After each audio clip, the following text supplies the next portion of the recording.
Welcome to Not Milk Never Milk. Subscribe if you're lactose intolerant. You start by confirming exact Windows build and whether you're on 64-bit or 32-bit. That determines the correct installer and folder paths. Once done, temporarily disable antivirus and close any running installers so they don't block files. This avoids silent failures.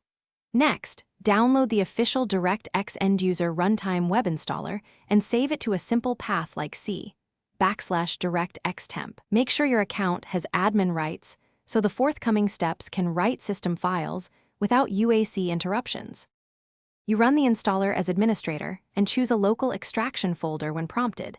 This gives visibility into which DLLs install. If the web installer stalls, extract the package manually using the /q or /extract switch and run dx setup. Exe from that folder, because direct files often succeed where web setup times out. Make sure to install D3DX9 Roman 20, X input, and X audio components explicitly.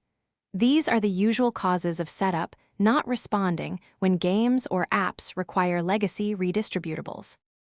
You finish by rebooting the PC, re-enabling antivirus, and launching the target application to confirm DirectX components load correctly.